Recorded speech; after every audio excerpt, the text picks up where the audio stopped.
Welcome to the Allandale Neighbourhood Association all-candidate meeting and debate.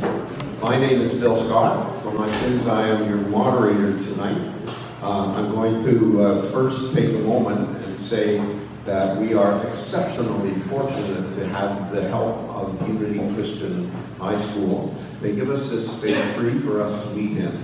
They call themselves a community school, and that's one of the ways they show it, and we are very grateful for that.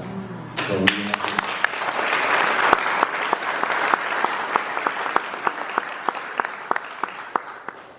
my next question is, how many people here got an email about this meeting? How many did not? Well, for those people, there's a thing over there that you can put your email address on and you will get them from now on, because that's very important. How many people know anything about the Allandale Neighbourhood Association? For those who might want to know more, there are brochures over there, so you can read a brochure while you're writing down your email address. Now, there are some ground rules, as always, for these debates, and they are designed primarily to avoid serious bloodshed. So the first thing is, each of the four candidates will get 6 minutes to make an opening statement in which they can tell you who they are and why you should consider voting for them. The Allandale Neighbourhood Association has provided 2 questions of some interest to us, and they have seen those questions, so we will invite each of them in turn to comment on those questions, and for that they'll get 2 minutes each.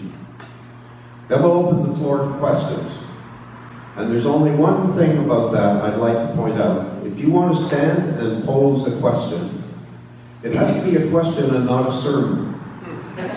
It is the candidates' opinions we want, so please pose a question so that you can elucidate a response from them, but don't spend 10 minutes in a preamble or I'll cut you off. The candidate to address you tonight is Jim Harris. Let's get right into it. I have the honors to have me on office, Brian.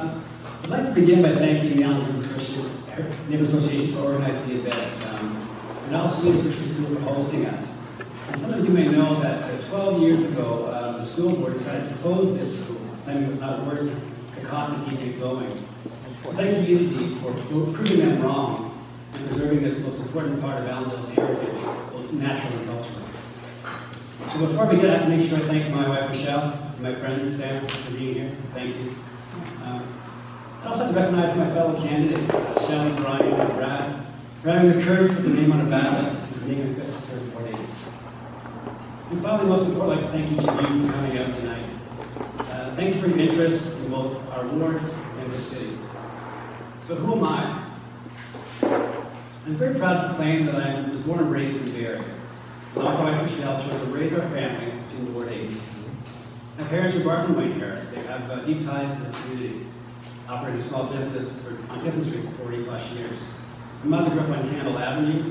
My father served 20 years as a firefighter. They were married down the road at Presbyterian Church. It's from them that I learned the importance of giving back to the community that gives so much to you. Experiencing our city as a child, teen, young adult, and parent throughout its growth and evolution has given me a unique appreciation for the quality of life this community offers us all. I've received a great deal from this city, and for much of my adult life, I've enjoyed the opportunity to give back. And because of this, I feel very deeply, very deeply where I live, it's a part of who I am. It is this commitment, passion, and appreciation for our community that will drive me to work diligently for my fellow Ward 8 residents and collaborate with other councillors to create both a better Ward 8 and the city of Barrie. In addition, educational preparation with a Master of Public Administration and a Bachelor of Arts. My approach to serving you. I've mentioned I firmly believe in the value of public service. My approach will be guided by 3 key principles. Number 1, honoring the past. I believe proactive investment in our historical landmarks and sites are investments in our future. 2, improving the present. Simply put, live in the present. I will work to improve the services, infrastructure, and facilities that we rely on each day. Protecting our future. For Barrie to remain one of the best cities in Canada to live and do business, I will ensure investments and decisions consider both the long-term and short-term benefits and consequences. A bit about my record. I'm proud to share I have a sense of history as both a citizen and professional and giving back to this community. As a citizen, my dedication includes serving on local board of directors, advisory groups, and a lengthy history of volunteering. Most recent examples include my contributions to Barrie Police Services, which earned me the 2018 Chief of Police Award. I'm also a member of the Season Center for Grieving Children Board and Simple Community Services Client Rights and Advisory. As a professional, I've worked with many of the city's key partners on a variety of projects, ranging from expanding healthcare services, including telemedicine, designing and developing training programs, starting awareness campaigns, supporting our first responders, creating service partnerships, developing affordable housing, creating jobs, improving service, emergency services, and bringing events to Barrie. I invite you to visit my website to view a list of those that I've worked with. Now for the issues. Ward 8 has issues that are unique and important to our residents. I look forward to discussing these tonight. Recent examples include the proposed transit hub, waterfront stadium, saving our heritage, and intensification. But other cases include, number one, traffic management and safety. I've heard this loud and clear as I've walked our neighborhoods. Number two, city facilities, services, and infrastructure, most notably, condition of our roads.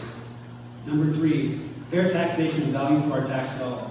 Putting needs ahead of wants and ensuring the cost of roads is not downloaded to our residents is a common concern. Preserving our history. In a relatively young city, we have struggled to preserve our heritage. I am pleased to see the new heritage plan and look forward to seeing efforts to preserve both our culture and natural heritage. Growing the local economy, number five. Creating jobs and diversifying our tax base is a key for our community. The announcement that Barrie has among the highest unemployment rates in Canada should be a wake-up call to all. Number six, affordable housing. For me, this includes housing for both those marginalized, those with lower incomes, new homeowners trying to get a foot into the market, and seniors on fixed incomes who are challenged by the increased cost of running a household. I believe housing for seniors should be highlighted in the Barrie age-friendly community plan. And finally, post-secondary education.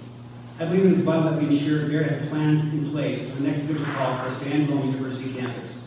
Having a campus will provide good paying jobs, support the local economy, reduce student debt, and increase the post-secondary graduation rates for our citizens. All allowing our businesses and citizens to better compete in our new economy. As your council, I will work with you to ensure that Barrie remains one of the best places in Canada to raise a family, operate a business, launch and develop a career, experience recreation and culture, and enjoy the great outdoors. Thank you.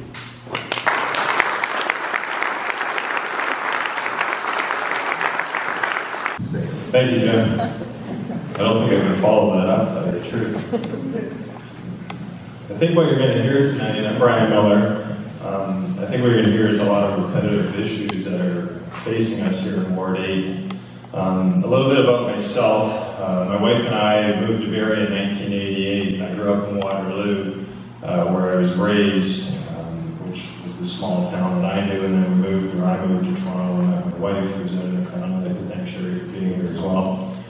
She's been with me, I call it towing her along, as we go door to door. And it's been very important for us and for myself to meet with as many people as I can in the community and in Ward 8. As you will be aware, I'm not doing election lawn signs. I'm trying to be environmentally friendly. I'm trying to be fiscally responsible. And I'm also not taking any donations whatsoever from any other outside sources, as I don't want it to influence my decision-making while on council. I've been a resident in Barrie for 30 years, moving up here in 1988. And we've also resided in Ward 8 for 30 years, living on Ridgeway Ave and over on Briar Road, where we are currently. We've been married for 35 years, and we have 3 adult daughters and a grandson.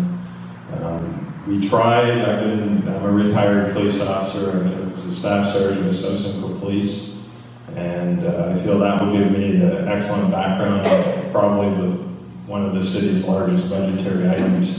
I think it's important that we have a strong representative on the Police Services Board, and I bring that type of representation experience to the board.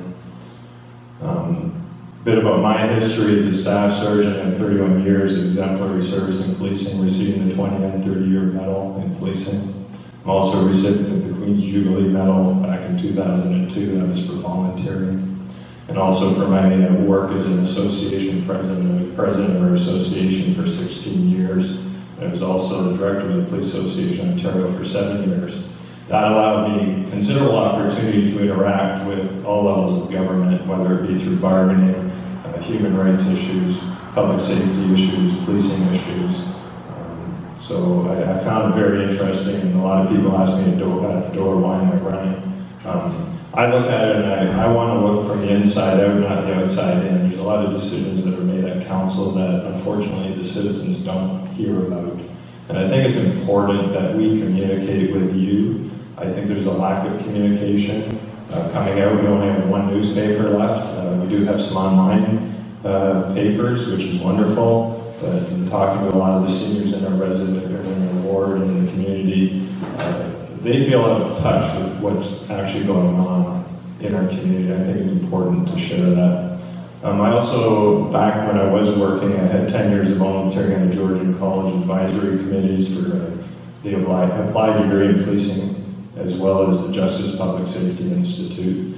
I was a coach with Barrie Minor Soccer, trying to mix that in with being association president, as well as being a staff sergeant, as well as being a father. And I was coach for 13 years. And I truly appreciate all the volunteers. Kathy and the Allandale Neighbourhood Association are a perfect example with the heritage strategy. They've done a wonderful job. Volunteers can only take things so far, and I'll touch upon that later. I think it's important that we hire a heritage strategy planner to move that forward as well. I want to let you know that I have no political affiliation. I don't belong to the Conservatives, I don't belong to the Liberals. I haven't belonged to any of those parties. When I lobbied the government, the Liberals and Conservatives, all parties flip-flop on their platforms. I hate to say it, but they do. And we basically look at whoever has the best platform and who is the best person to represent your interests. That's who we select. When I say we, my wife can vote how she sees fit, but we kind of talk that way anyways, and it's her decision whether she votes, but it's likewise for mine. In regards to the issues, I think Jim touched on it, I'm sure everybody else will too. Aging infrastructure is, of course, the biggie. Historic Allandale A neighborhood and B neighborhood, both have been identified as they require upgrading and everything. Sewers, as the development, or as the engineering department said, yeah, they've identified major work is required there. And my goal on council would be to make sure that they stay on schedule. In regards to the engineering department itself, we visited there. I know Jim was there, I'm not sure if the other candidates were there today. But I spoke to the engineering department. They have some fairly large maps there, and addressing, I think, there's yellow, orange, green, different varying colors. And they've identified Old Allandale, just for those that live up, I call it on top of the hill, as opposed to down here where it's already been identified. Engineering will be reviewing the sewers and the roadways, because I know there's a lot of roads in Old Allandale that need a lot of tender loving care. And they're going to assess whether it's one sewer or two sewers, or if the roadway needs an entire repair. So they aren't forgetting about you, but it's out there, and I think it's important that we watch that. Next, we'll be managing growth in the south end. We have to ensure that we're managing growth. The city debt's $285 million, and interest repayments are $29 million. I have a serious concern. Talking with the finance department today, they indicated, they don't have 15 seconds, they indicated that we cannot afford any more unnecessary debt over the next 3 to 5 years. And when I come on council, I will ensure that we do not incur extra debt that is not necessary. Thank you. Hello, everybody. Thank you so much for inviting us here. I've had quite the pleasure knocking on doors and getting to know the community. My name is Shelly Skinner, and thank you to the Allandale Neighbourhood Association, to Unity Christian School for inviting us, and to all my candidates up for today. Good luck. I know we have a lot of incredible things to say, and I'm really impressed with the people who are running, not only in our ward, but throughout the community, and I'm excited to see what's going to happen with a new city council. So I'll tell you a little bit about myself. I moved to Ward 8 back in 2012 from the GTA area. I quickly fell in love with the connectivity and lifestyle that Barrie had to offer. To me, it was the perfect city to raise my children, my 2 kids, and currently our dog, Jersey. I've immersed myself in the community and the culture, truly living Barrie's slogan, well connected. I've taken on responsibility to be a voice for those, a voice for and supported those who are marginalized in our community. Community involvement has been a key focus for me, both on a professional level and as a dedicated volunteer. Through event planning and fundraising, I've helped to raise over $100,000 for community organizations such as Women and Children's Shelter Barrie, Redwood Park Communities, and Barrie Pride. As a 2018 recipient of Leading Women, Leading Girls, Building Communities Award, I dedicated myself to improving my community and the lives of women, children, and marginalized groups. This year, the Ontario Trillium Foundation chose me to speak on diversity and inclusion. I was a keynote, rally speaker, and MC for multiple International Women's Day events, both in Toronto, here in Barrie, and at Georgian College. I was the MC for various city events, including the Barrie Arts Awards and the Black History Month Women of Color panel that was held at the Fat Point Theatre. And I was a panelist for the EGAL Canada Human Rights Trust Conference in Toronto. I love my city, but I know that it needs work to become one of the great cities.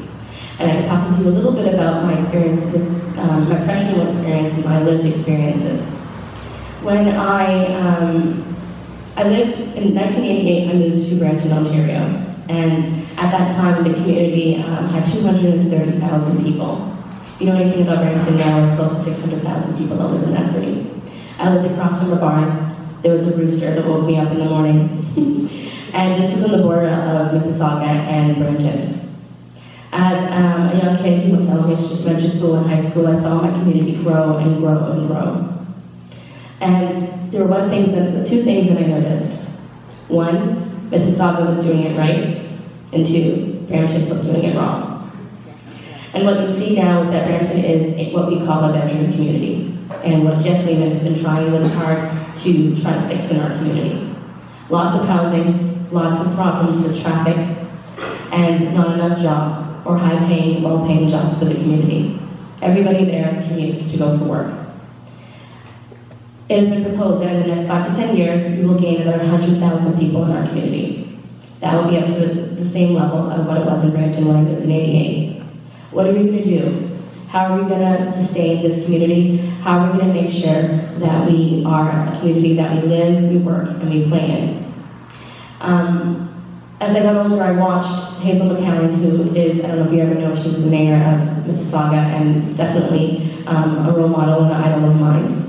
A feminist and just a badass bitch. Sorry, that's me. That's not going to change. She made sure that the community was thriving. She made sure that we had mixed residential communities, that arts and culture was something that was a top priority, that diversity and inclusion of our community was at the top of our priority, making sure that it was the kind of community that corporations and businesses, that industries wanted to move to. I watched her come into my mom's work when she worked in Scotiabank in Toronto and speak to the entire company and have them close their doors and move from downtown Toronto to Mississauga. Majority of those people who worked in that building had lived in Toronto. They sold their homes and they moved to Mississauga. I want to see Barrie become one of those communities. And she did it by making sure that she listened to what the corporations and businesses were doing and what they thought was really important. And one of the biggest things that they were dealing with at that time was being a diverse and inclusive organization, a diverse and inclusive company. And it's something that Barrie struggles with. And it's something that I recognize as somebody of a marginalized group. I'm, a Black woman, I'm a single mom, and when I moved here, I didn't really see a lot of faces that looked like my own. And what I've done is I've tried to kind of work and speak in my community for people, but also make it a lot more inclusive and diverse and fun, and introduce the community to different cultures, and I want to continue to do that when I'm on council. Now, so these are some of my 5 points I'll get into so you can kind of understand. And believe me, I've received the emails and I've been following and I've been doing my homework, and I will get to the questions that you guys have given to us about, the heritage and safety and what's happening with the transit hub. But these are what I've noticed from my own eyes, and I think that you might be surprised to see that there's some different things that you may not have talked about, or some of the other candidates haven't talked about. So diversity and inclusion. Let's elect a council that represents the growing diversity of our community, that allows people to experience Barrie in new, fresh, and encouraging ways. 15 seconds.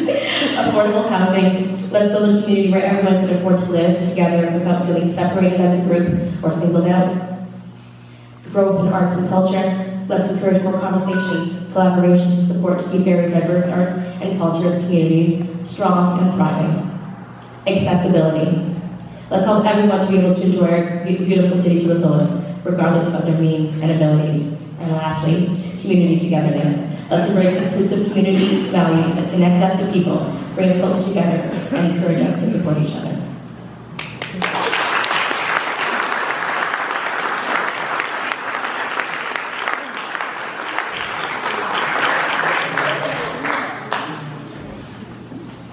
Well, thank you to the Allandale Neighbourhood Association for putting this on, and thank you for coming. I started canvassing about 2 months ago, and it's been very enlightening and very hard work. I estimate that I've knocked on over 5,000 doors, and I especially enjoyed your neighbourhood. I can tell you that I enjoyed it the most. Reading took away a little bit of the monotony of it, saying the same things over and reading the plaques on your homes. And my grandfather, Reed Thompson, I was reading his service record. He worked for the CNR, and he worked for the Allandale Division. He started in April 1929, and so I was reading the plaques on your homes. I thought that he probably knew all of these people. Certainly he wouldn't have known some of them. I've got such fond memories of the boy riding the trains with him. A little bit about me is my wife and I and our 2 children arrived in Barrie in 1989 on a company transfer. And a few years after moving here, the company that moved me here went out of business. And after a few sleepless nights and a little bit of anxiety, we kind of sort of landed on our feet when we started a business here in Ward 8 that proved to be very fruitful. And Ward 8 has been a wonderful place for our family. Barrie has been a wonderful place for us to raise our children and to work in. As I said, we have 2 boys. I'm married to my beautiful wife. Happily married for 35 years. Joanne, she's here supporting me here. And we're fortunate that our boys were able to be educated, to receive all of their education here in Barrie. They went to grade school here, they went to high school here, and we were fortunate that they did their post-secondary school here in Barrie. And one is a certified chartered accountant. He just works up at the top of the hill here at Bromley Homes LLP. And our youngest son, Ben, he bought a home in Barrie a couple of years ago, and he flies for Air Canada. So Barrie has been wonderful for us. While canvassing and to talking to you, to me anyways, you sent me a very clear message. And there was really 5 points that the residents of Ward 8 brought up to me that you would like me to influence in a positive way for you. First and foremost, I have heard over and over and over again your concern about your property taxes, both in how much you pay and how much that our city spends. And I've got a history of business. I'm retired now from that business. I'm used to dealing with multi-million-dollar budgets. I know that I can be a positive influence on our city budget for the residents of Ward 8 and for Barrie. Secondly, I hear from you that you want better and safer maintained roads. There's really no one solution for this. And certainly I'll need your input on this as well, because each neighborhood and each street has a different concern. Some of the tools we have available to us obviously is enforcement. I think we can do better on that. Ward 10 now is experimenting with permanent speed bumps. I know we've seen the speed bumps in Barrie, but what a lot of us don't know is a $100,000 expenditure out of our tax dollars that the city budget does every year in putting these speed bumps down and taking them up. So I certainly like the idea of the permanent ones, and hopefully we'll see how that experiment goes in Ward 10. We also have LED speed warning signs, more stop signs, and photo radar at our disposal to help.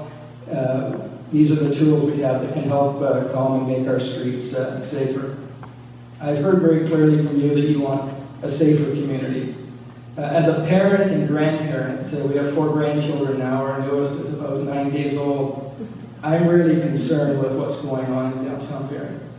I play tennis on a regular basis at Queen's Park, and there's people living there now. In our library, we've had to hire security there to protect our staff and patrons that go to our downtown library. I think that we can do better, and I hope to have an influence on the City Council and the City of Barrie to help with that. I've heard very clearly from you that you want protection for your parks, our parks and heritage sites. A few years ago, when our oldest son got married, we held a wedding reception at the South Shore Community Center. Our out-of-town guests were absolutely amazed at the beauty of our city and of the open space there. I think we need to do everything we can to protect that for ourselves and for future generations. I know that there was some consideration in the past of putting a ballpark there. I'm not in favor of that. We need to keep our green spaces open, and I don't think that was a good decision, and I'm grateful for the current City Council that was wise enough to vote that down. So way to go, City of Barrie. And fourth and finally, I hear from you that you want more access and more involvement with your representative at City Hall. Unfortunately, some of your calls went unanswered, some of your emails went unanswered, and that'll be an easy commitment for you to keep. I'll not have all the answers, but I know that as we work together, that we can find the solutions to these problems and make sure that Barrie continues to be a wonderful place to live. Thank you.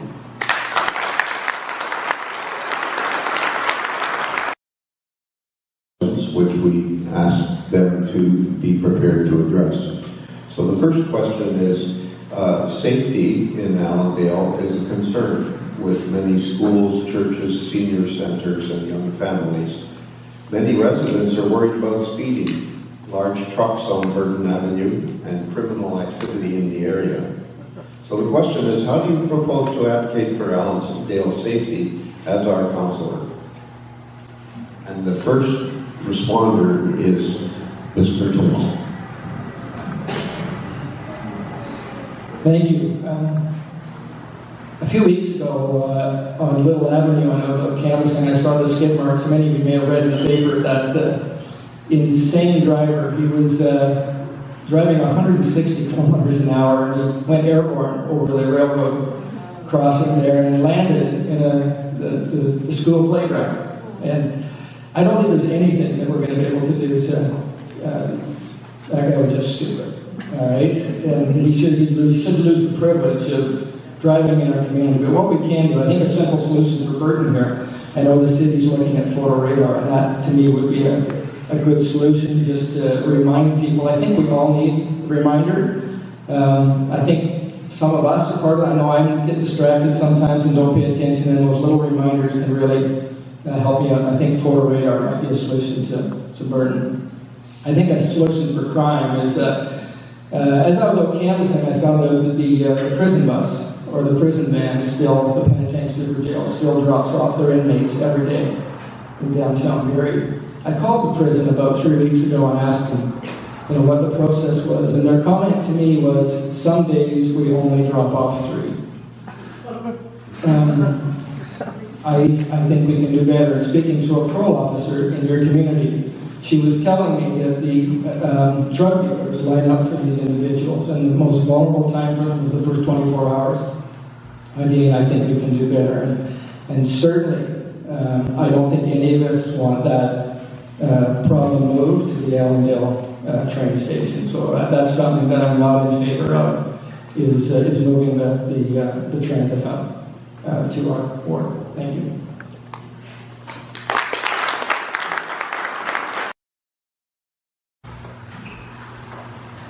All right, so safety. Well, as a mother of 2 and a single mother in this community and who lives just down the street, my kids go to Allandale Heights. Obviously, safety is something that will always be a concern for me. So one of the things that I think that are important to recognize is one of my points, which was community togetherness. And Thompson just talked about how, you know, the car, the Tesla that was on Little. Well, you can see already that there was cameras and we were able to catch that. And Jim is the gentleman who owns that house. And, you know, that's something that we can all do. I think that the most important thing is, as a community, is to, you know, be out there, and if we see people speaking, if we see, you know, activity that is something that we're concerned about, we need to be reporting it. You know, that's what our police is for, and whether it's reporting it to a police or reporting it to your city council, so that we can be, you know, people that report it for you, and that's our job, to protect our community as well. So I think it's, we have to get together as a community and really start supporting the idea of sharing this information, so that we can have people out there protecting our streets the way they need to. And they're not going to be able to do it if they don't know what's happening. So we need to know exactly the streets that it is happening on, and we need to be consistent with that reporting. One of the things that I'm hoping as we continue with developments in the community is really thinking about Allandale as a separate annex, and something that requires a little bit more, less driving, more walking, more biking, more cycling in the community, and that will really slow things down. You know, so if we really think about the development and how we develop within the community, I think we'll see that our citizens will start to slow down, because they'll want to see our beautiful homes and our shops and what's available for us. Is speeding. I'm going to use the phrase community mobilization. It's a very popular phrase in policing. I'm going to advocate for the formation of a council-endorsed traffic safety committee that's comprised of appointed residents from each ward. So this is citywide, this is just not specific here. Along with council members, city staff, and with Barrie Police. I've spoken to Barrie Police Staff Sergeant. He's on board with this, and so is the police department. It will address issues such as speeding, speed limits, traffic complaints, heavy trucks in neighborhoods, traffic calming devices, parking, etc. Everything that has to do with safety itself. Each ward then would have its own traffic safety subcommittee, and they could discuss all the ward-specific concerns, and the appointed member would bring forward those safety concerns. The problem is right now your council member decides where your traffic safety bumps go. I have a concern about that, because if a neighbor complains all the time, they may not be effective. I also support a proactive enforcement strategy that's educational as well. It doesn't always have to be tickets. Implementing no heavy truck regulation within our neighborhood, stipulating the hours, i.e. between 7 p.m. and 7 a.m. I do know burden adds a big issue, and I don't see why we can't do that here. They have it in other communities. In regards to criminal activity, I'm going to advocate for neighborhood community meetings in partnership with Barrie Police, bringing back a more effective neighborhood watch program. Signages and everything, it's not always a deterrent, but it does work. I'm going to advocate for additional police presence in our neighborhoods. Darkness attracts criminal activity, that's bottom line. I do know over on Granville Street, the lighting there is very poor. Branches are covering the street lights, and I think it's important that we trim up those branches, so I think that's another issue in itself. I'm done, thanks. All of us have heard this as we walk the neighborhoods, that the speed people travel in our neighborhoods and by our schools is an issue.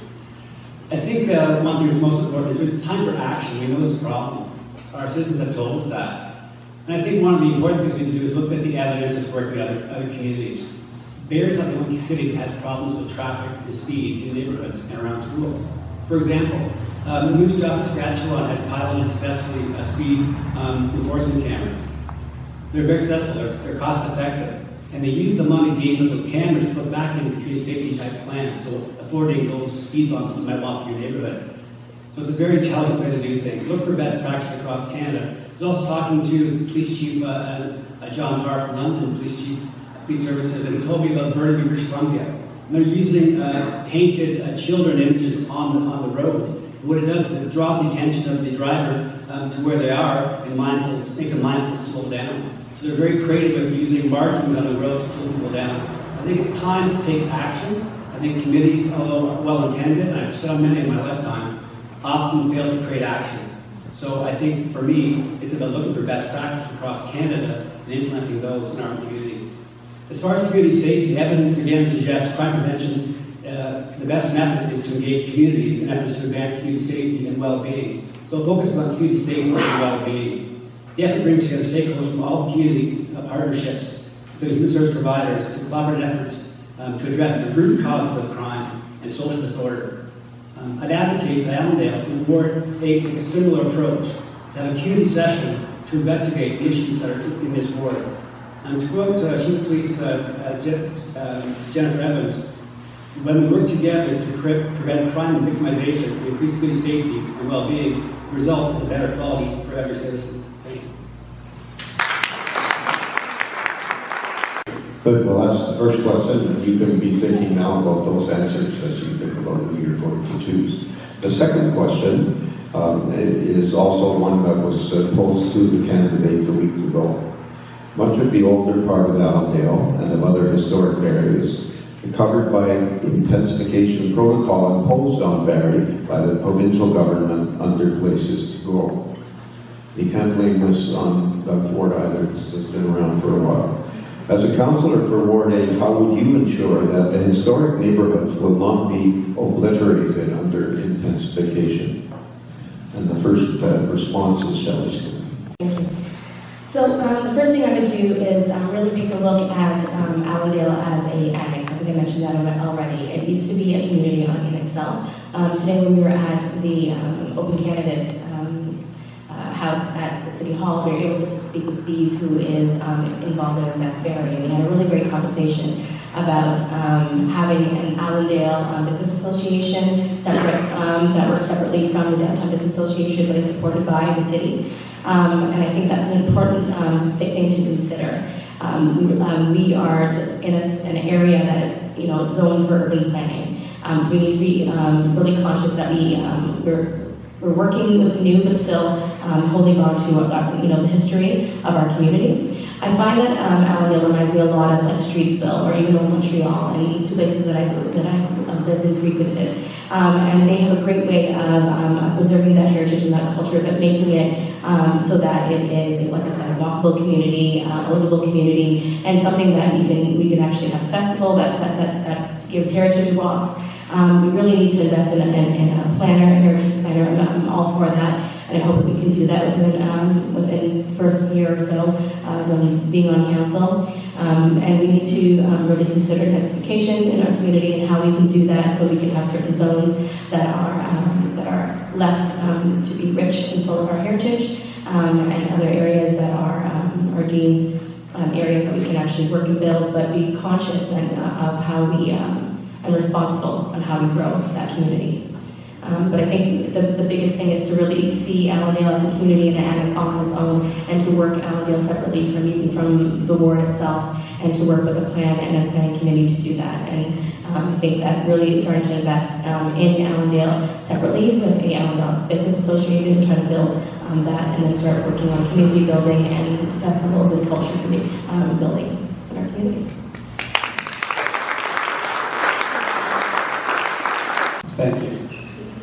So this issue is also a very contentious one for our community. The Terra Places to Grow plan identifies Barrie as a primary settlement area, and Barrie is the only urban growth center in the South Central area. I understand the concern that other residents have about the plan and how the intensification will affect this area.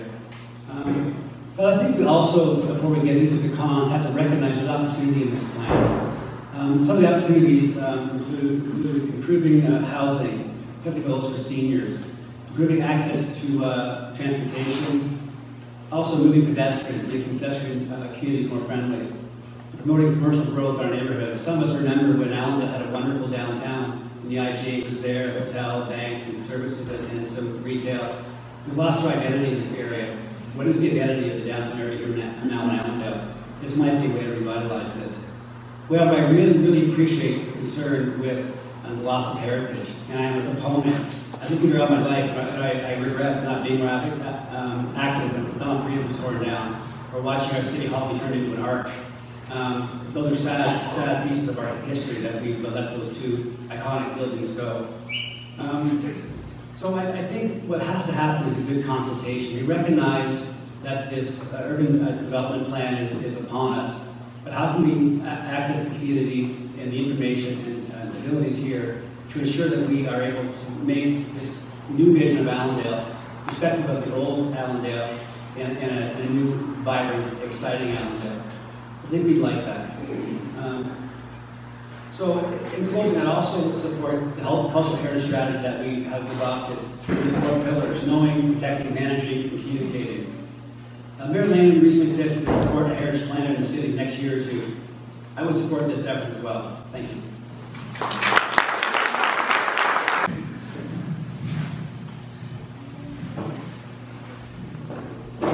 I am a firm believer that we can do nothing about the past, but we have a tremendous opportunity and responsibility to shape the future. As your councillor, I will have a seat on the city's Heritage Committee, and I'll work with you and others in Barrie to identify homes and sites and get them on the Heritage Register. I think that's important for our city to keep what we do have and identify it, and I think we can do better. I also, with regards to the intensification, I will work with you and other neighborhoods to bring any of these future intensification projects to your awareness and to your association and get your opinion on it so that we can go forth with City Council. Because City Council does have veto power. We make these decisions in Council. And one of the important things for whoever you choose to represent you is to have a good relationship with the mayor and other councillors as we work together. And I have Mike McCann here with me here tonight. He is the current councillor in Ward 10, and I have his full support in helping us preserve the heritage here in Allandale. And this is something that I think that we'll all need to work together with. And I look forward to working with you to helping to preserve your community and neighborhoods. Thank you.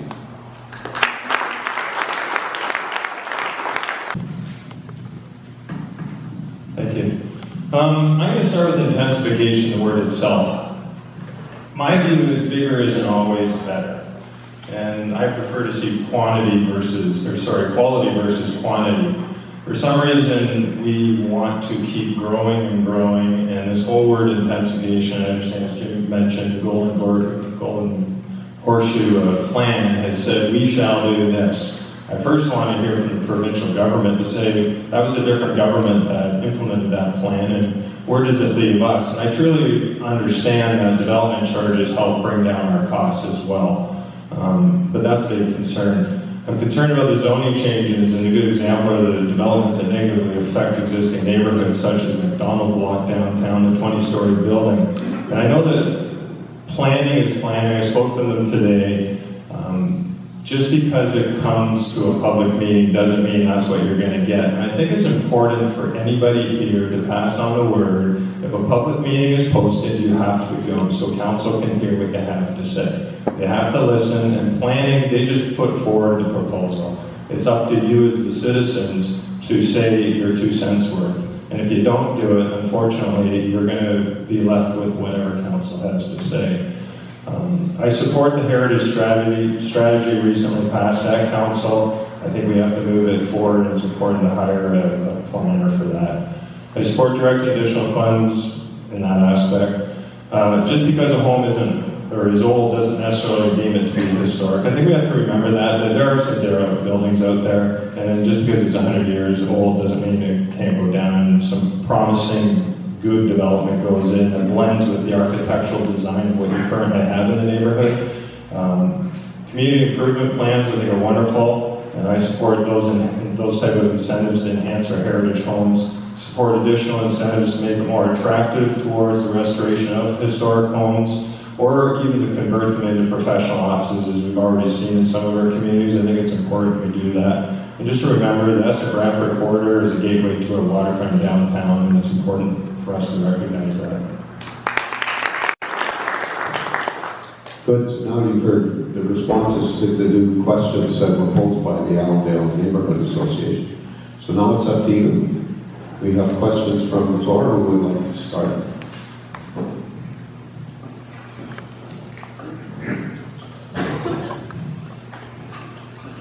Yes, I'd like to direct my question to Mr. Thompson. Yeah. I keep keep on hearing you're a resident of the city of Barrie. I'd like to know if that's true or not. Yeah, I live in Springwater. The reason I chose, Why would you run the Springwater then? I live in Springwater. I chose to run in Ward 8. This is where I had my business for 20 years. Very familiar with the ward. Happy to serve here. I have a place with my son on Drury Lane.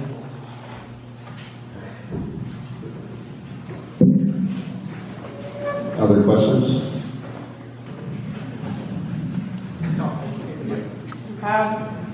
One of the concerns that I had as each year came around is the idea of regional policing. Taking the idea of South Simcoe and blending it back in, allowing the OPP to go back out because 400 isn't getting any smaller, as we all know. It's expanding gradually. So would it be something that any one of you would consider getting rid of Barrie's police force and creating a regional Simcoe County, combining South Simcoe with Passaic Beach and everybody else? Thank you. I'm going to ask Brian Miller first. I knew that was coming here. This was not planned. No, that's fair. You know what, back in 1997, actually it was probably about 1995, I belonged to the Municipal Police Service. We went through a tri-service amalgamation discussion with the city of Barrie and Brantford West Willamray. Unfortunately, due to, in my opinion, egos, it didn't go. It should have, in my opinion. Cost effectiveness, the larger you are, it's buying power, it's everything. I think it's still possible. The dynamics of bringing, back in the day it was the OPP, it was called the jewel of the crown. That was what Barrie was, if those that were here remember. Barrie underwent a costing, it was very nasty. Sometimes, unfortunately, with the OPP, it's not always the price you get that's in the drawer. That's gone by the wayside, I think, fortunately, more so now. In regards to the dynamics, yeah, it is possible, but you got to get provincial buy-in as well. It is possible to see, I think, a tri-service amalgamation with Barrie and South Simcoe. You would see, I think, additional savings because you only need one chief, you only need, say, one deputy or two deputies, you only need so many upper command and staff cost you money. And I think Brad may have mentioned in regards to prisoner transport, another issue. The OPP are responsible for that, even though Barrie takes care of their own down here, but I do see what he's saying as well. I do see cost savings, but it's not as easy as 1, 2, 3 is good. Next will be Brad Thompson. I'm from. I have to say that at the beginning of this, I organized a set of random distribution of names, and so we're going to stick to the order that I choose, because my computer tells me that it's different each time. So your second one this time is Brad Thompson. I think there's models that it has proved successful, that such as Peel and York. So there are people that have gone before us that have kind of worked out the hiccups, and I think it may be something that we look forward to in the future. Thank you.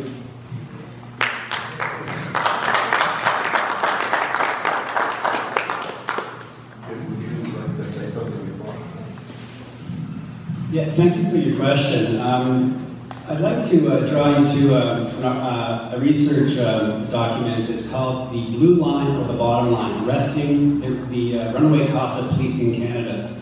It's done by the Allandale Institute. And the point of the article is the cost of policing in Canada has gone up exponentially over GDP. So I'm a firm believer in police. I wanted police chief award last year, so she's listening too closely.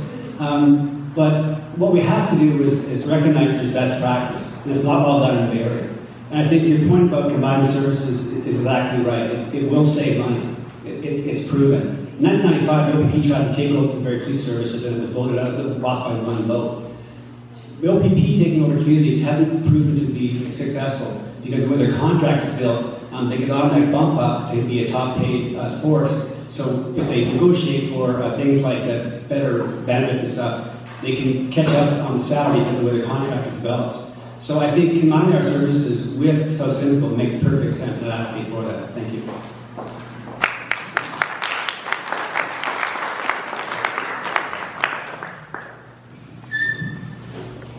do have my concerns.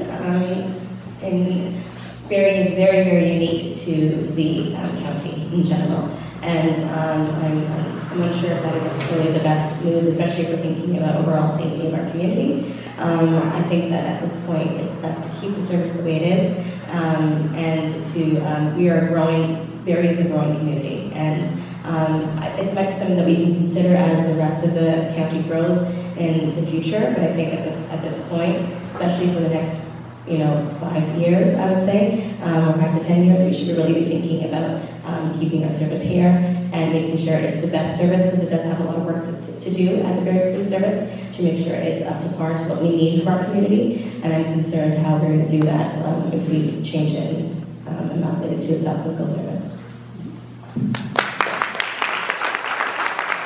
I'm just wondering, your position as a former police officer usually would be seen as an attribute. In this day and age, with so much mistrust with the police and different communities, particularly in Ward 8, the high incident rate in this Dale and the surrounding area, do you think that your position as a police officer in the past will hinder your chances of winning?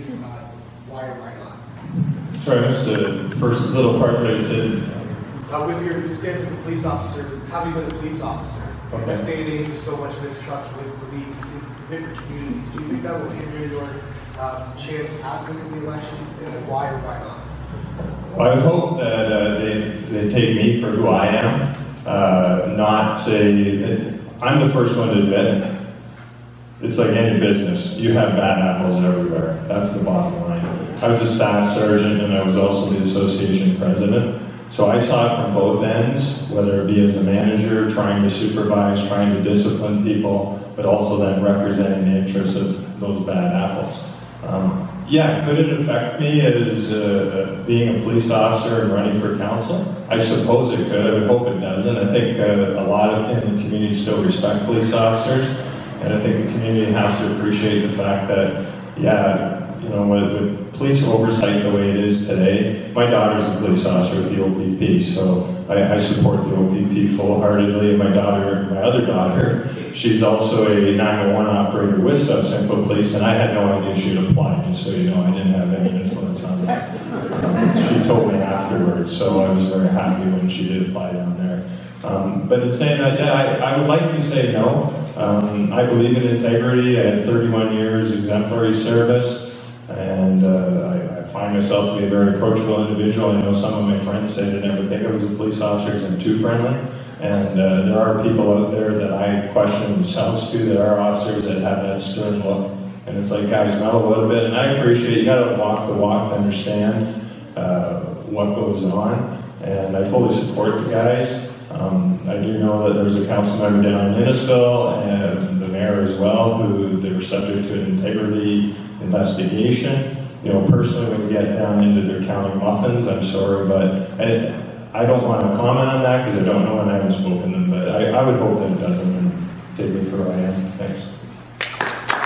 For everybody, are you familiar with Bill 65, the Safer Schools Act, and what are your thoughts on it? Do you support it? Do you not?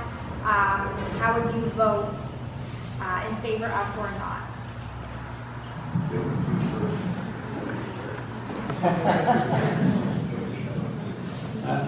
Yeah, to be honest, I mean, the schools, I gotta be honest, I haven't studied Bill 65. Can you tell me what that bill is?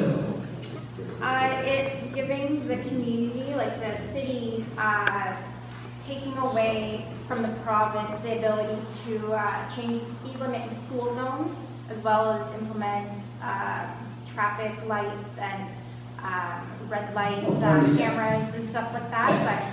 But if tickets are given, 60% goes back to the province, only 40 is kept in the community, and it's 600,000, I believe, to go forward. Thank you very much. I hope everybody else has their homework on that line, so maybe it's I'll do myself. But again, I will tell you that it's important to be honest and transparent. If I don't know something, I'm going to ask. I will make it up. I don't think you deserve that from me. I would say that as my position on speeding, the best outcome isn't tickets in zones, it's people driving the speed limit. So ultimately over time, it won't be about the money we gain, it's about the safety that we gain. So I don't know if I would quibble about how much money we get from speeding in zones around schools. What I really care about is that if we had no speeding around schools and we made no money, and our percentage was 0 from 0, that would be wonderful. No accidents, no injuries, would be the best outcome. So what I would focus on is what we really want, not the money. We want the safe community for our children.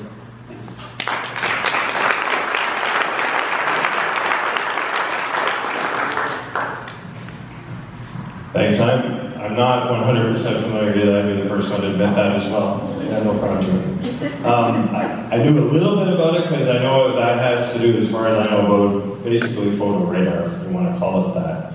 I know there are some people that are proponents of photo radar. My biggest concern is from a policing aspect, from an insurance aspect. Demerit points aren't there. Yeah, you know, we went through this way back in the NDP government. The Liberals thought about it. It didn't happen. I had residents tell me they aren't in support of photo radar. My concern about photo radar is the ticket doesn't come to an individual. It comes to the vehicle owner. And it's a fine, which is great. We can put that back into the community and to other traffic enforcement measures. And if that's what the community wants, I'd support it, because basically you are the people that are telling us what you want in your community.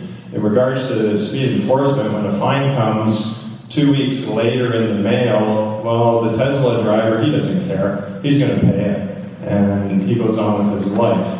It will send a bit of a message because fines are important, but I think the merit points, proactive enforcement is as important. And you know, the safety of our kids is of ultimate importance. Doesn't matter how we look at it, whether it's the design of our streets, the traffic calming devices.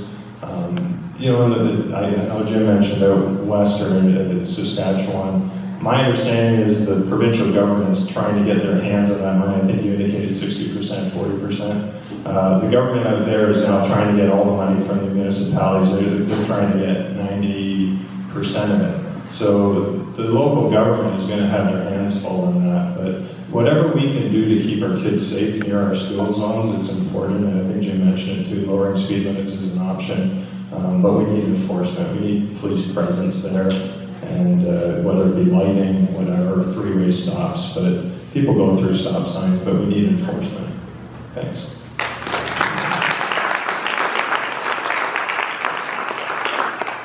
I'm going to get you to clarify, if you don't mind, I missed that a little bit. So are you saying that they're taking, the province is taking it out of the municipal hands and they're going to be making the decisions? Yeah, the province is giving the power to the to the community, so it's individual communities to reduce the speed, like the council will be able to reduce speed limits. Absolutely. Not in the traffic act. Okay. Yeah, I'm absolutely in favor of us, our community being able to make our own decisions in terms of what's appropriate for our community, what's safe for our community. Every community is different, so anything that gives us a little bit more power to make those decisions, I'm in favor for. And I mean, I think that, I don't know about all of you, I'm younger than some of you here, but even I lived in a time where I couldn't cross the street or do something that my neighbor didn't know me or my mom, and didn't want to. I was afraid that I was going to be caught, and I think that that's kind of what I love about this association and being able to get to know all of you, but also what my platform is that community togetherness. We really need to start knowing our neighbors again, and I think that can make a big difference in terms of what safety looks like in our community.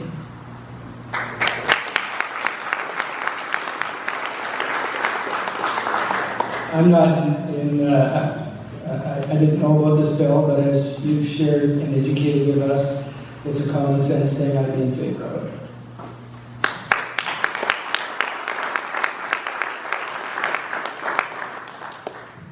Okay, who's next? There, yes. A little Robert, the other day, my neighbor removed a homeless person from my front yard. I got 4 small kids. We see that sort of thing going on all the time. I met with people at the Busby Center, and they're saying these are average men around 25 to 55 years old. The whole prison bus thing is a major issue. We have a homeless problem, and it's coming from the city of Toronto. We're getting flooded. It's going to happen here. Some of the violence that we're seeing in Toronto is going to happen here. What are you guys going to do about it? Because this is not okay. I'm not the only neighbor. I got another neighbor on Hinsdale Street. A bunch of vagrants are having a party on his back deck while he was at work. Like, he's sitting out on his deck. Like, there's just no respect. What do you guys going to do about this? Gathering place for vagrancy and for drug use, and I don't know, it doesn't seem to be talked about. I mean, we're all we're feeling the effects of what's going on downtown spilling over into here. It's kind of like downtown is becoming no vacancy, and so it's coming your way, and I think we really have to do some things. Studies have shown that providing housing for those that want the help can actually solve part of the problem. Certainly, we have to do something about the bus from the super jail coming in. I'm shocked that when I first started running, I was told it wasn't happening. But as I began talking in the community, I found that it still was. So I think that's one solution that we can do right away. Also, I don't believe in safe injection sites. I think that if we build these things, there's a philosophy that they will come. Any investment we make should be, to me, for prevention and for addiction recovery. So those are my enforcement. Like, we have bylaws on the books with regards to vagrancy. I play tennis at Queen's Park on a regular basis. I've yet to see one bylaw officer come in, and I see drug deals going on right out in the open. I've yet to see any law enforcement come as well. We need to do better. Would you advocate for pardon? Yes, yeah, Stop. That's a good thing.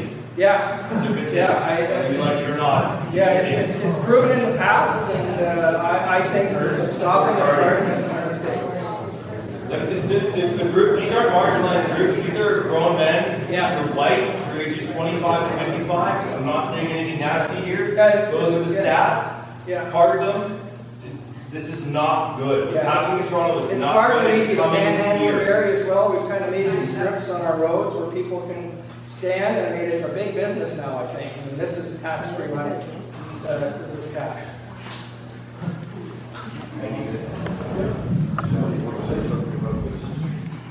You don't expect everybody to answer every question. It's not right. Well, I want you to answer the question. Oh, I'm going to answer. Okay, good. Yeah. Thank you. Sorry. I saw you shaking your head. No, it's a sensitive topic, and it's a big deal, that's all. Okay, so, for those who don't know and haven't read my platform, I understand what you're saying. These are people 22 years old to 55 years old, white men, and I understand what you're saying there, but at the end of the day, we do have a bigger issue, and I'm sure Jim will be able to attest to the mental health issues that we have in our community and all across Canada, addiction issues, and I think that it's about social services, and it's about support from the community. And it's about not an us versus them, but what can we do to support all of us and to make our community safer for everyone. I was homeless 3 years ago, and if it wasn't for the services in our community, me and my children wouldn't have anywhere to live. And I advocate every day for those people. And I am very much in support of Redwood Park communities because they are the ones who took me and my children in. And I am a huge supporter of Sept Suites and affordable housing and the Barrie Hotel project, and I continue to support projects like that to get people off the streets and help give them an opportunity to sit up here with these incredible gentlemen today and run for your city council and support the community and give back in every which way. It's not about money, it's about what you can do, and it's about somebody else letting you know that you're worthy enough to do it.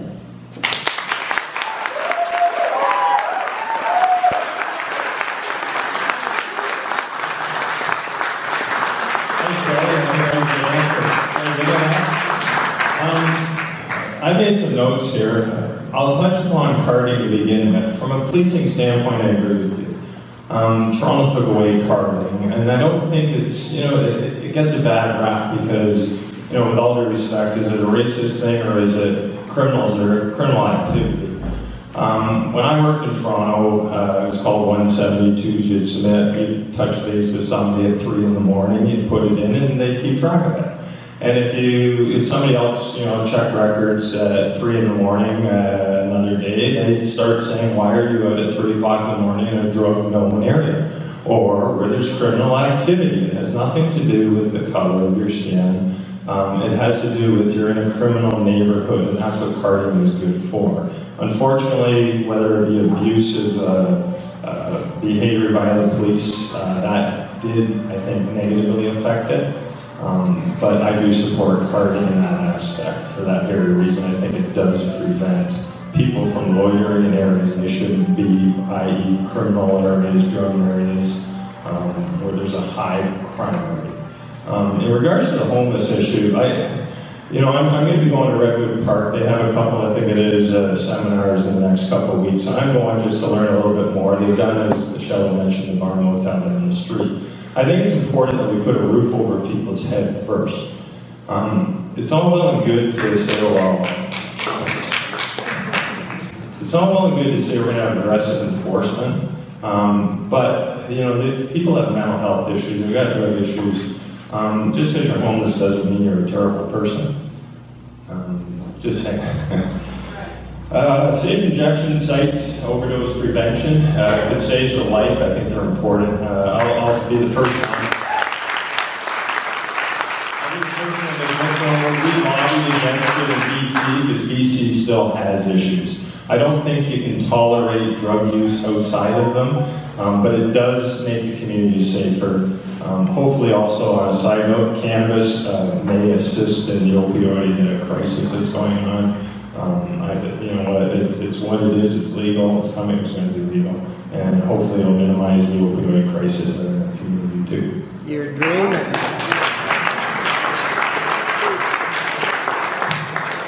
So this is a topic that requires a lot more than 2 minutes, I can tell you that.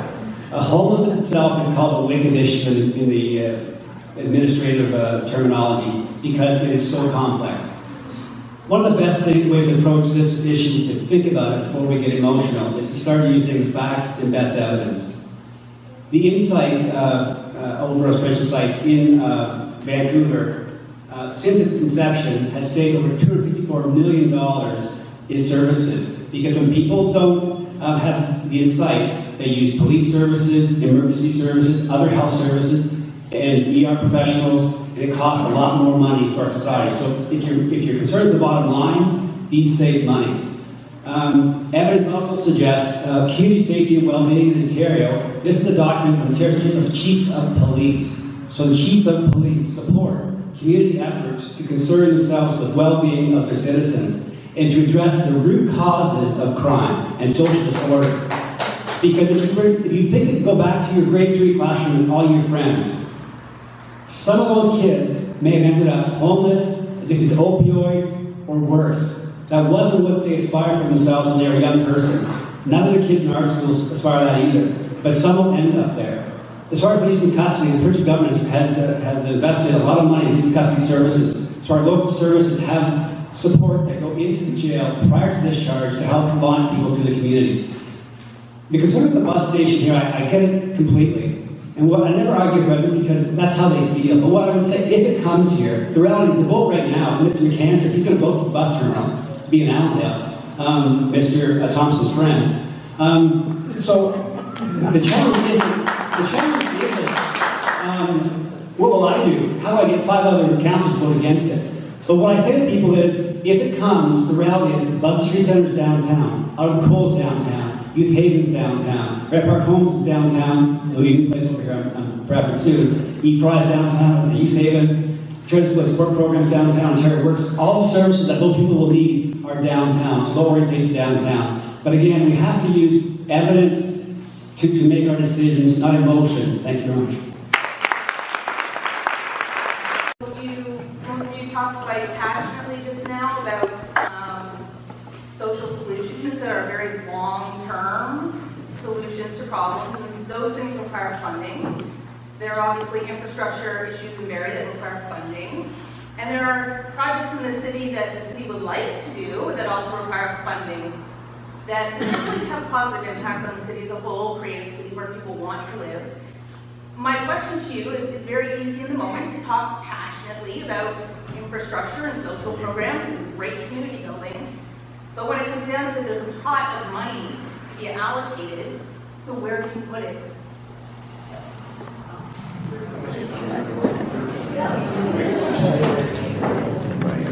You're correct, there is a pot of money. And, our job on council is to decide where that pot of money goes and what's more important and what things can be pushed aside for a later date. And I think that right now, things that are important are investing in our community, because our community is an investment, and we see it as that. And that includes investing in diversity, inclusion, arts and culture, and things that make the city a city that people want to move to, want to invest in, want to build their businesses and their homes here. Which will give us more pots of money to work with. But we also have to really think about where this money is going and how we're going to deal with some of the socioeconomic issues that we have in our community. We have an affordable housing issue right now, and that needs to be top concern. And I want everybody to be very careful when they hear the word about affordable housing. Affordable housing is not always lower income housing. Okay, so we have to understand that affordable housing means also middle income, first-time home buyers, opportunities for them.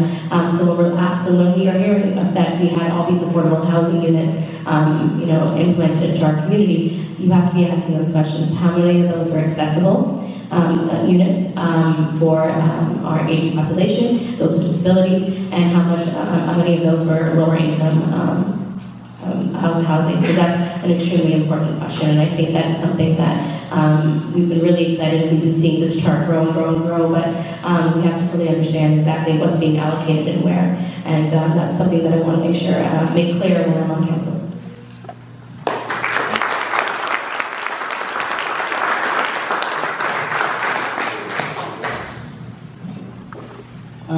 Important to note that the Ministry of Health and Long-Term Care, their number one priority right now for mental health and addiction services is affordable housing with supports.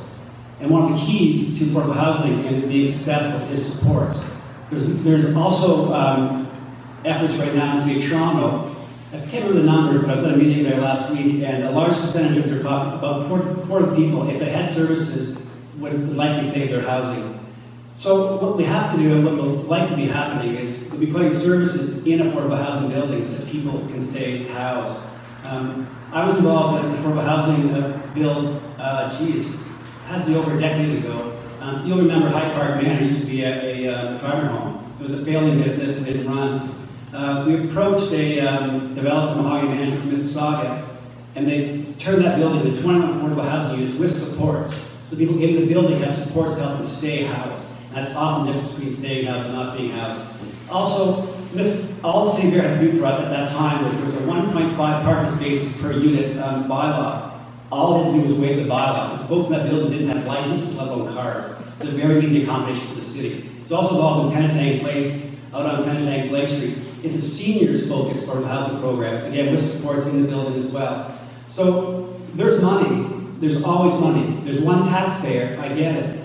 But if the Conservative government, provincially, is investing $1.9 billion over 10 years in mental health and addiction services, what I would go is we're going to get our share in Barrie. So we can invest it back into our community. Same thing federally, $1.9 billion in mental health being invested over 10 years. We can get our share. The reality is money comes from the county Simcoe for affordable housing and services. We can get our share of that as well. So I've worked in that business for a long time. And I've successfully got a lot of money out of our provincial and federal governments for programs. So it won't be Barrie's cost. We have to do is be smart and use our bylaws and be creative. It won't cost Barrie a lot of money because it comes from the province and the feds. Thank you.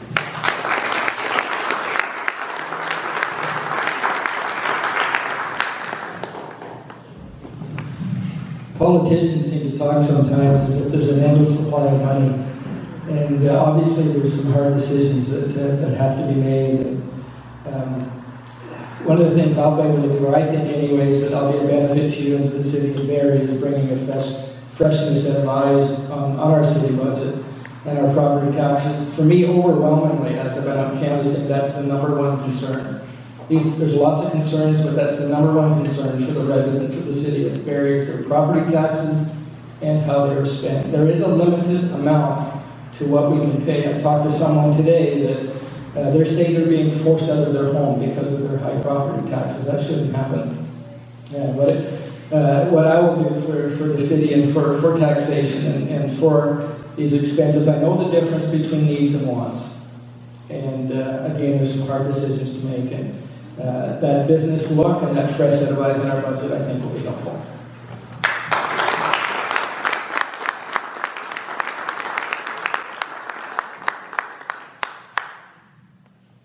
Yeah, in regards to this, I think you're talking mainly about the money issue. What are we going to do? Where are we going to get it? Of everything the city wants to do, what do you prioritize and where does it go? Because you can talk about everything needing support, but you have to divvy up the money somehow.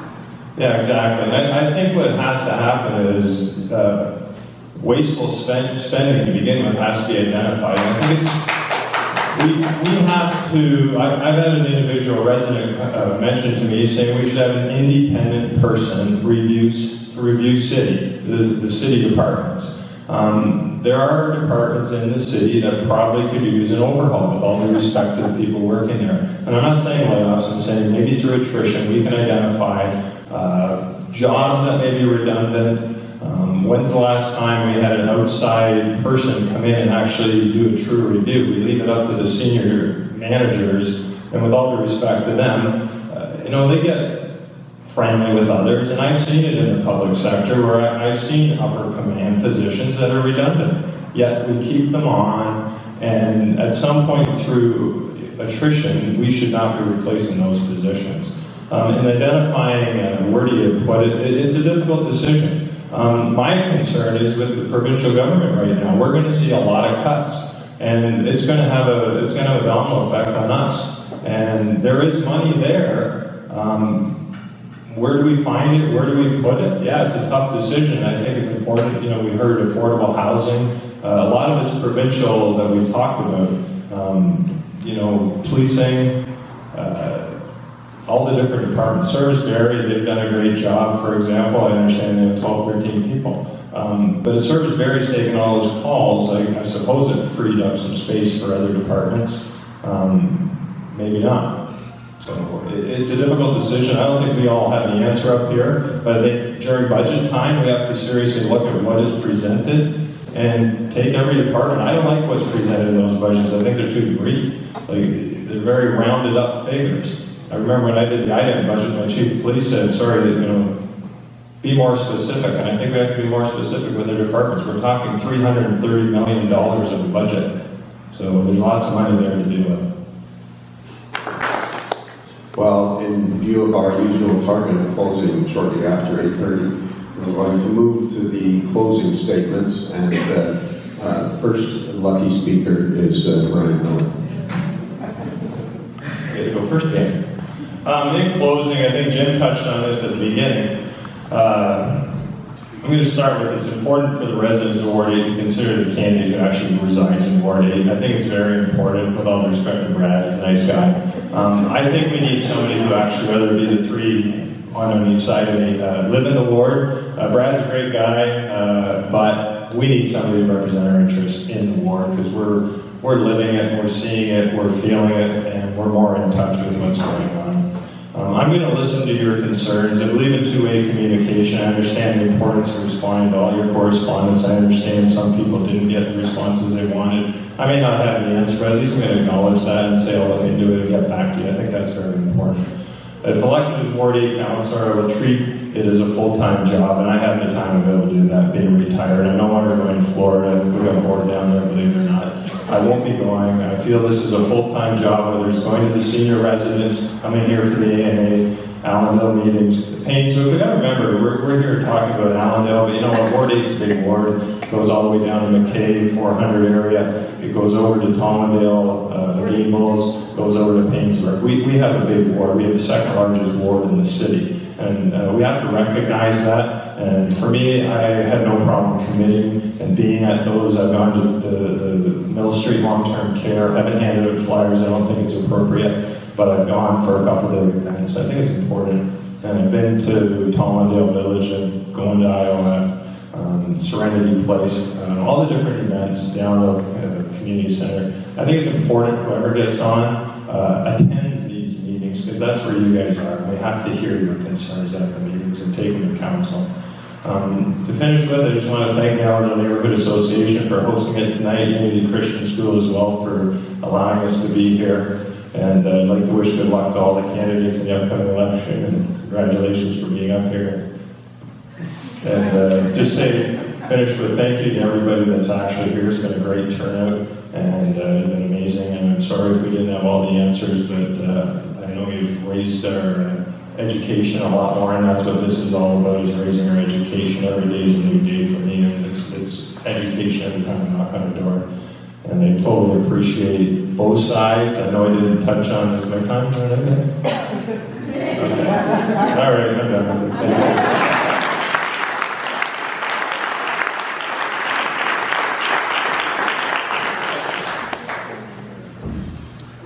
150 years ago, in 1868, my great-grandfather, John Thompson, loaded his family in a covered wagon and a team of oxen in Toronto, and they traveled north.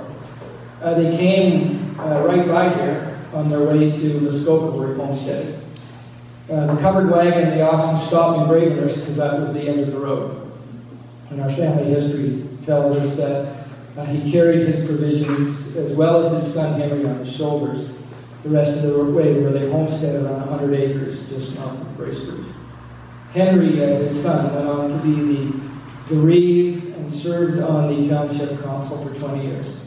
Our family in that community, even today, is better for their service. And I hope they've made a real difference in their community and our family, and I hope that in my opportunity to serve you and the residents of Barrie, I hope to make a difference. I hope to make a difference in the property tax. I hope to make a difference in improving the infrastructure and the lifestyle that we all enjoy in this great city. I hope to make a difference in community safety. I think it just doesn't make sense to me. I'm a common sense person. It doesn't make sense to me that we've allowed all these years for the bus and the super jail just to come and to drop off the inmates down at the bus station. I don't think it's good for them. I don't think it's good for the community. We don't have the resources here to assist them in the way that they should. We share a great history in this beautiful city. I think I can make a difference for preserving our heritage and preserving our green spaces. I'm presenting myself here tonight as someone that has the experience, the time, the energy, the integrity, and the enthusiasm working with you to make a difference. One of my strengths when I started my business is I surrounded myself with good people, and some of them are here tonight supporting me. I thank you for that. And I've kind of looked at tonight as a job interview. And if you like what I stand for, and if you like what I see, let's work together. And I hope to have your support on October 22nd. Thank you very much.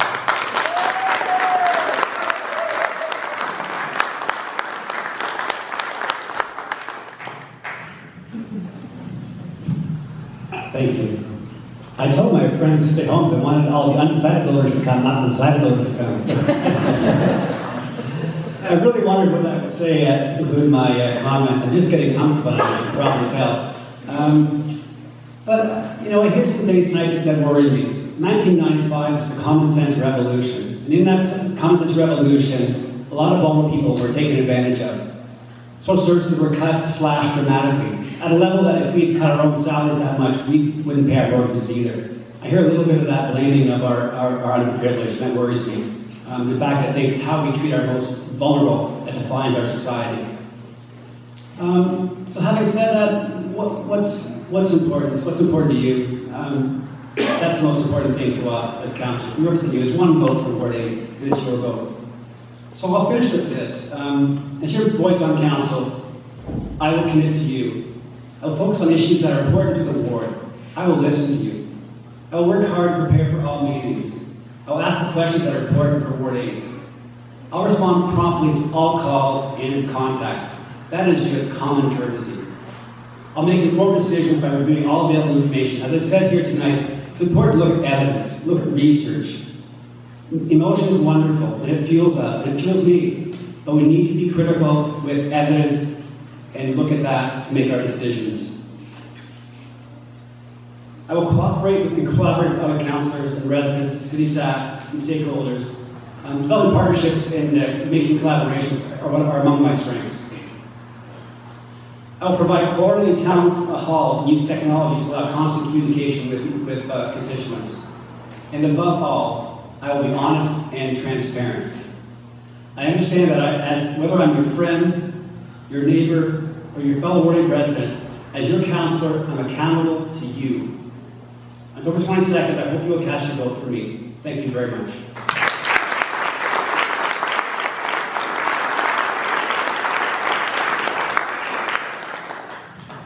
I feel like I should have wrote something in my closing. I didn't. Okay. I just want to thank you, everybody, for your questions and everybody who's been sending emails and messages in regards to your concerns for the community. I appreciate each and every one of them. And this process, this entire time that I've been on the road, I've learned and I've grown, and each experience is unique. And I'm a passionate person. And when you vote for me, you'll know that I'm going to be passionate for this community and for each and every single one of you. I know a lot of these faces in here, and I'm really inspired by everybody that's in this room who really are dedicated to the community as a whole. And a lot of you in this room have inspired me. I am somebody who doesn't sit down and allow things to happen. I'm a change maker and I'm a fighter. And that's what you're going to get when you have me on council. I'm going to represent this community in a way that has never been represented before. And I'm going to fight for a community that we can all be so proud of, each and every single one of us, regardless of where we come from, and regardless of our means or our abilities. I'm going to fight for you. And I mean, that's just my track record, that's just who I am, and I don't really know any other way to be. And I'm proud of Barrie, and regardless of how many times I've been told over and over again why Barrie, it's because of every one of you. It's because of people who are passionate about the city, who care. You make me want to continue living here. You make me want to have my children have their families in this community. I'm here to stay, and I want to represent your city, and I hope that you'll allow me to do that on October 22nd.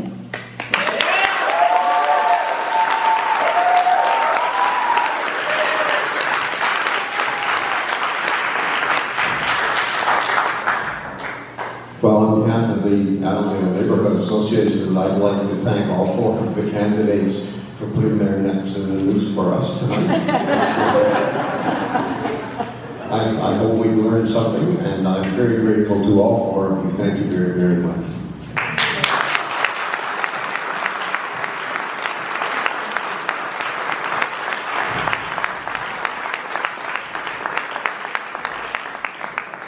One minor procedural thing, if you would help by stacking chairs at the back, that would be lovely. And if you want to be on our email list, remember to sign up on the way out. Thank you.